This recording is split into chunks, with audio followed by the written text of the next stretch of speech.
Oh, here we are. Here we are, Kathleen. We're here on Poet to Poet, Writer to Writer. Welcome. Welcome. We're going to be speaking with an old friend of mine, Kathleen Spivack. We've done many projects over the years, and she has her first novel out with Knopf, Unspeakable Things. And so we're going to talk about this and touch on her very long and eclectic career as a poet, novelist. You've written short story collections. Right. All kinds of things. So I'll read a brief introduction to Kathleen.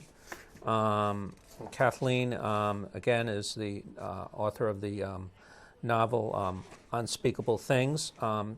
It's a strange, haunting novel about European refugees during World War II in New York City. It concerns sexual awakenings, dark secrets. It deals with the highbrow culture of Europe and the lowbrow culture of New York in comparison. And it's a beautiful storytelling. Kathleen she studied with Robert Lowell, and she had a memoir. What was the name of that memoir again with Robert Lowell? Okay, it was called With Robert Lowell and His Circle. With Robert Lowell and His Circle. And then it went on, Anne Sexton, Sylvia Plath, Elizabeth Bishop, Adrian Rich, Stanley Kunitz, and others. Okay, and I've a long interviewed you title about that. That's a fine. You had residencies at the Radcliffe Institute, Yaddo, MacDowell Colony, the American Academy of Rome. As a recipient of grants from the National Endowment for the Arts and the Fulbright Commission. She teaches in Boston and Paris. Okay. Well, the first question, Kathleen, is you said, I just got this question now before the show. You said that you threw out a few novels before you did this one. Maybe you could just talk about that.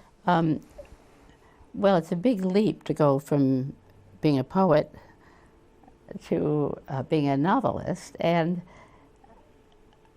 I had 2 other novels that I wrote, but I threw them out. I wiped them off my hard drive. I didn't show them to anybody because I thought they were horrible. So, and I didn't want them to be around, and they weren't on the same subjects, but they just, I just didn't think they were good enough to show. Okay, all right. So, now, obviously, you thought Unspeakable Things is good enough to show, right? Yeah. Well, I don't know, good enough to show. It originally started out as 5 pages. Yeah. Now, I'd written short story collections, and I'd tried a couple of stories about some of the characters, and they were so flat, Doug. I mean, I couldn't get them off the page. So I was in Paris, and I had been teaching for a number of years, and, as a non-French person, depending on the situation, you can only teach for a number of years, and you have to do something else, and then you can come back. You told me an amusing anecdote where you pitched up these French hitchhikers back in the 70s in Somerville, and then they went on to be administrators or whatever, and they gave you 20 years after they invited me. Well, anyway, they wanted me to stay, and they wanted me to apply for a Fulbright, because that would mean the French universities wouldn't have to pay for 1 year. The Americans would pay. So there was a lot of pressure for me to apply in a Fulbright, and I had written maybe 3 pages of this.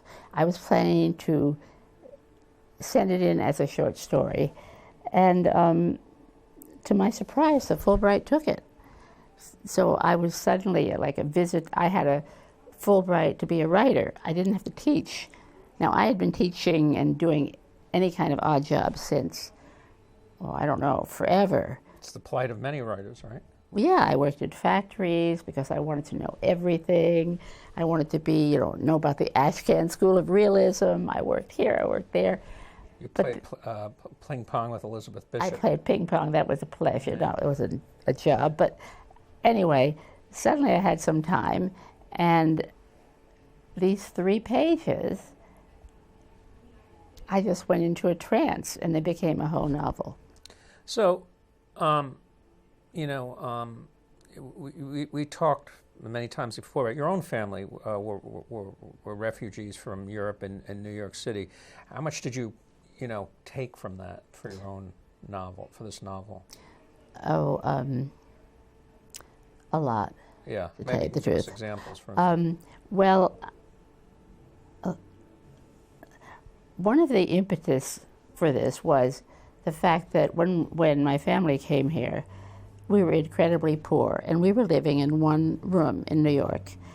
Where did they come from? Austria, Hungary, Russia, Germany. I mean, they seemed to be coming all over, and from all over. And I often had to share my bed with an older lady. A lot of them had been through the camps. A lot of them had lost family. My family had lost family. They were pretty broken people, I'd say. And I often had to share, I had a cot, I would have to share it with some suffering old lady who would have come out of the camps or come out of incredible hardship. And they would tell me their stories in the middle of the night, or not even the middle. But the rat, my main character, is really based on a woman called after some other mammal, really, who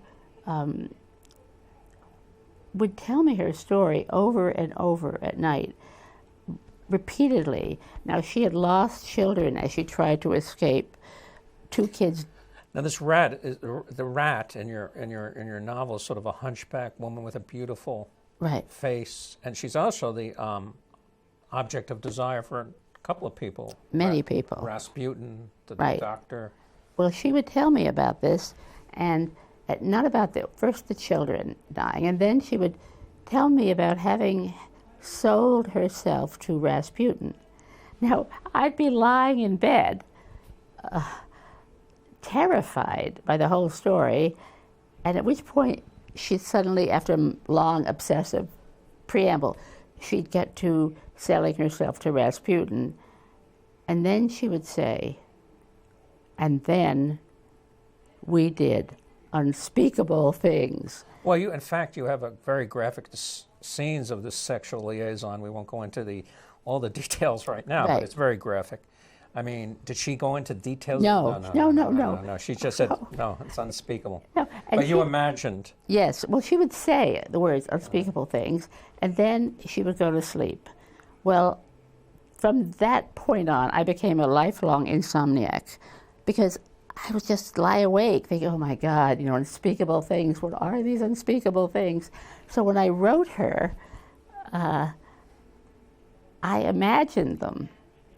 And I think I went way overboard on all my imaginings of all my characters, but she really was so beautiful. This is in reality. She's alluring, she's beautiful, she's compelling. She's totally beautiful. She's got whiskers. I mean, she's completely hunched over, but she had something that was completely compelling. And yeah. And these Austrian immigrants who are there in New York, they're not necessarily Jewish, are they? No, oh, yes, they're all Jewish. Oh, because or they're half Jewish, or they're married to Jews. It doesn't. Judaism doesn't. I mean, other than the Holocaust, it doesn't seem to play a huge part in the book. Well, it's why they're there.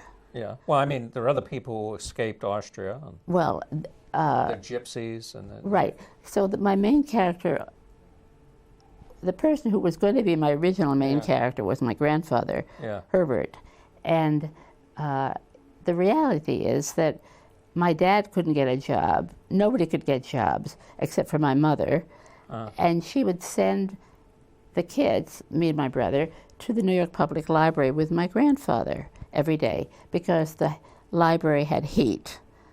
And she said Marx wrote Das Kapital in the British Museum because it had heat. So, I want the children to have heat rather than spend the whole day in a cold water flat. So, and my grandfather had been in the Ministry of Finance or Commerce in Austria, and he had been literally embezzling funds to buy safe houses to get people out. And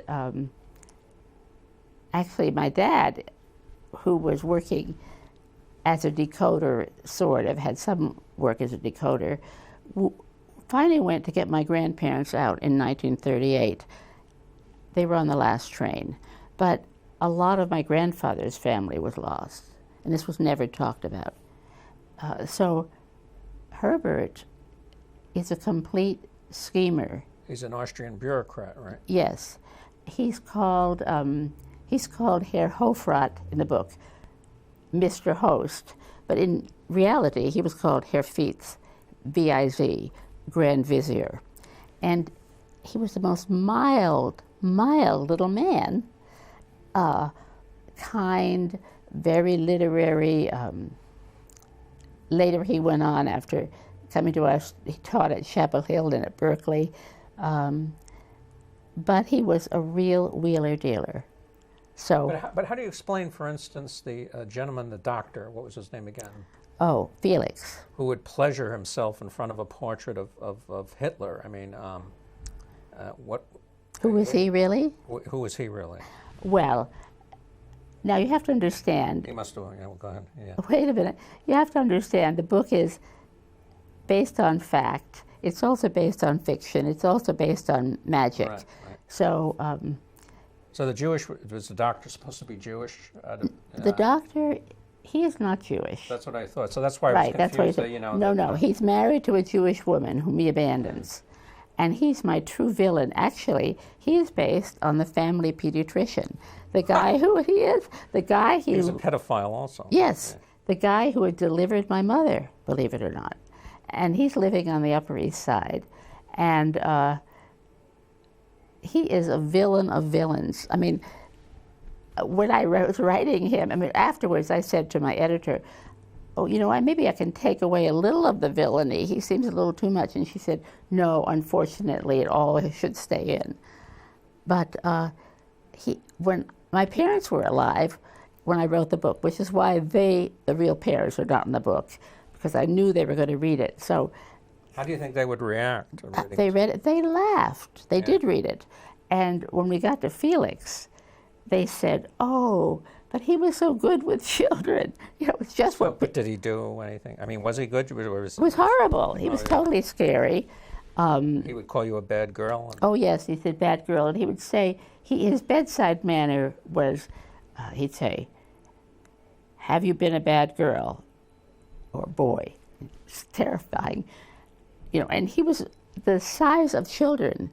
So he could, very bushy beard and piercing eyes, and all with a German accent or in German.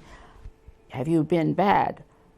And then he would say, do you know what they do with bad girls? You're shrinking back at that point. They take them to a hospital and make them into liverwurst. Liverwurst. That kind of thing. Listen, what was I going to say? I was also interested because I've been a denizen of libraries and, the reading rooms and libraries, and there's all kinds of eccentrics and people hang out there. And I noticed the New York Public Library when I was there years ago, they had all kinds of characters hanging out there. The British Museum is famous for the eccentrics who hang. Tell me about the library, because it's a focal point in your novel. What in the library as a place for refugees to meet, or et cetera, et cetera? Well, these refugees met in public places. Automat, too, which was a great place. My grandmother used to take me there. Yes. So the public places, they met at the heated public places. Hopefully there'd be either books or food. So the library, the second floor reading room, that huge, beautiful reading room, fantastic.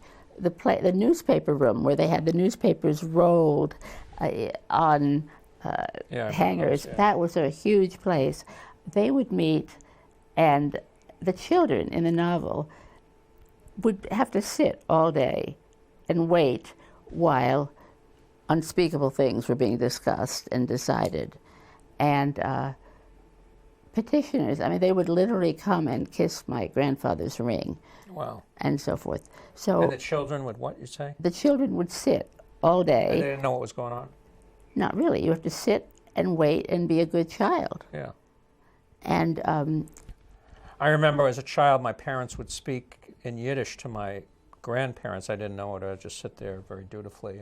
I don't know if you had that experience. well, they didn't speak Yiddish, and the attitude was children should be seen and not heard. Right. And they would speak, well, at one point, we had both sets of grandparents, both gotten out, living in one room with us, and they would not speak to each other because they hadn't approved of my parents' marriage. Why? So, why? Because I think my father's mother felt, no one was good enough. And the mother's mother felt no one was good enough. But getting back to the libraries, these were places where people, now you see people just hooked up to the computers, but these places where people congregated and socialized, even, to a certain extent. I mean, you can't. In whispers. But a lot of deals were done in the libraries. Deals were done in the library. Right. Now, the same demented doctor that we were talking about, he had the fingers of the Tolstoy. Don't give it away. Don't give the book away, please. Okay. We're not giving the book away. We want you to read it. But anyway, read the book. Well, that brings me to my question on magic realism. You brought that into play there with inanimate objects having, personalities and things of that nature, and dancing around and stuff like that. You brought in a lot of that. Tell me about your use of magic realism. Why didn't you want to make it, straight fiction? Why did you decide to? Maybe it. Well, there was an element of, Grimm's fairy tales or Struwwelpeter. I talk about that. Those scary childhood books. It was definitely that element. It was, I would say that the book was somehow based on German Expressionism, and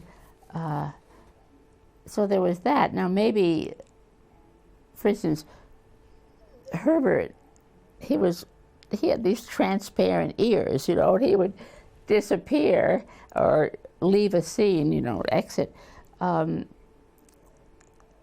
I think I just went in and out of I didn't think of it as magical realism at the time. I thought it... But you could see what one might think that. Yeah. Yeah. And, it was kind of useful, actually. But there was a sort of there is a Gothic quality, like Gothic quality to the whole thing. There's it's a dark book, I think, and yeah, it's a dark book, but I hope you laughed at the doctor. I did, but it was really, especially some scenes there. But the doctor wasn't to laugh at. Also, he was also a pedophile Right. But he was also absurd. Yes. Yeah, he was an absurd character. I won't go into any more detail about that. Right. Don't give away the plot, but you won't be bored by this book. I'll tell you that right now. Thank Now, you. the subtext of this book throughout, of course, is the old world versus the old world of Austria, where they came from, versus the new world of New York City. And this has been, especially for people, tell me about Austrian, it was high culture, right? People were of refinement, and New York City was more of a melting pot, and we were trying to find, their artistic milieu away from Europe, their own unique blend. So tell me about these conflicting milieus of New York versus the old world of Austria. Well, my characters are, civil servants, but they love music, classical music, and music is the uniting form of the book. It's the skeletal structure of the book, actually. And I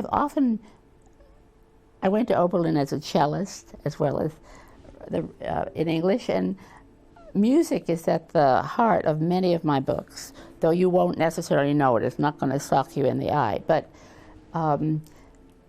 each character in my book when I wrote it, I had a specific chamber music piece for each character, and I would put the piece on and blare it and write to that music. The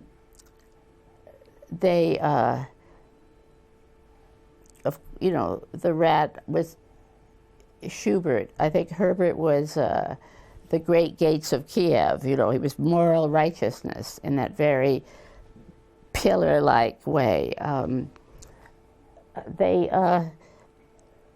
Somebody remarked, and I think that I had set it up in symphonic structure with the various movements, and then the, kind of coming together at the end, the pastoral at the end. So that's the informing structure, though you may not know it or feel it, it's there. One of my characters is a quartet. Now there are four of them, but they make one character.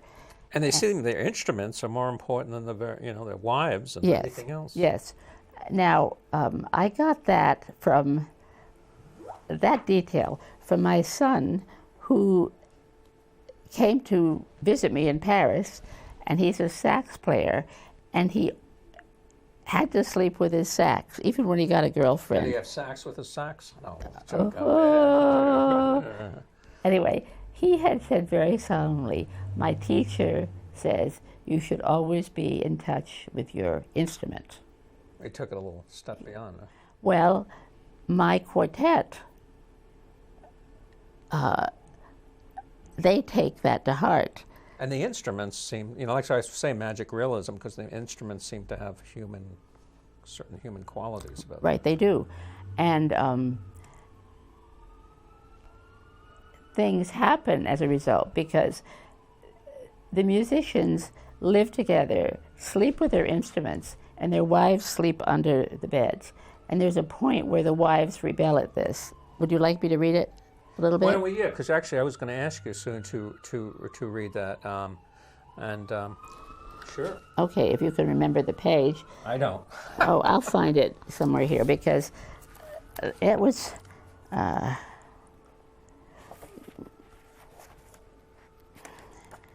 Okay. The quartet have lost basic parts of themselves, and they come to Herbert to ask to be reunited with themselves.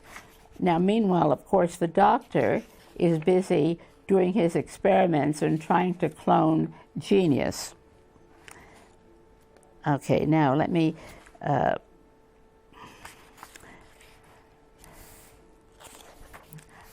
I should tell you, by the way, that I did a lot of research on the Vienna Philharmonic Orchestra and what happened there. At one point,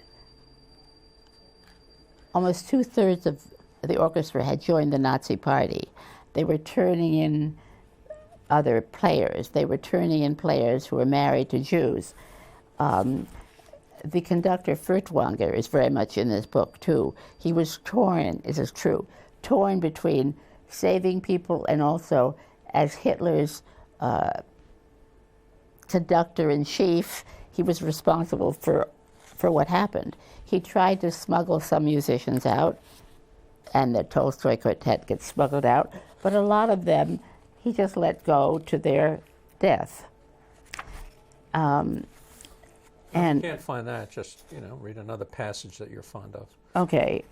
Well, what happens is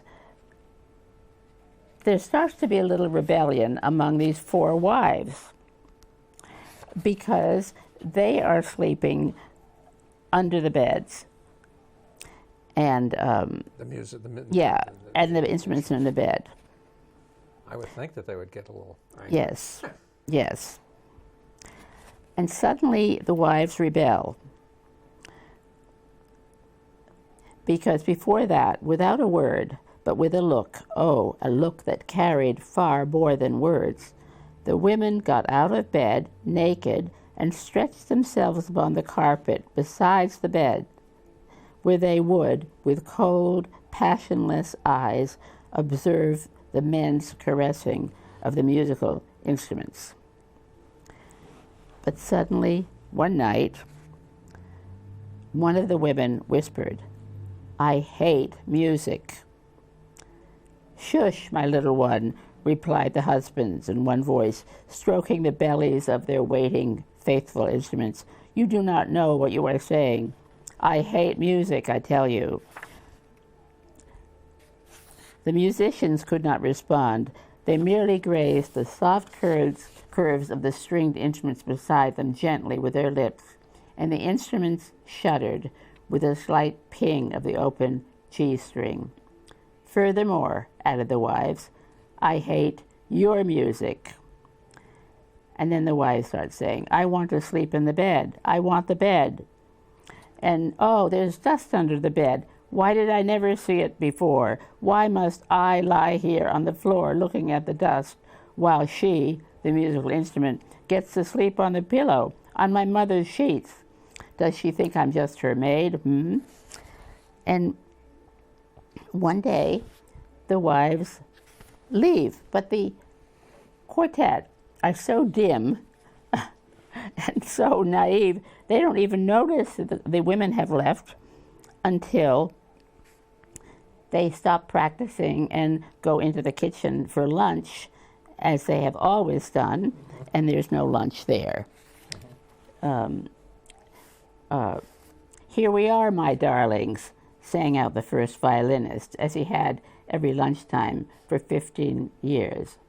The kitchen was tidy and cold, no pots bubbling merrily on the stove, no deep white bowls awaiting soup and gratitude.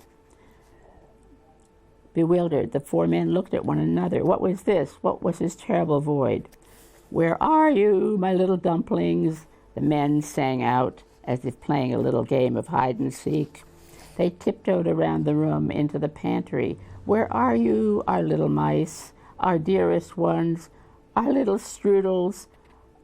Oh, our sweet little legs of lamb." But there was no answer. That's great. Now, Kathleen, are you going to be reading anywhere? What's your itinerary? Oh, that's so nice of you to ask me. It is.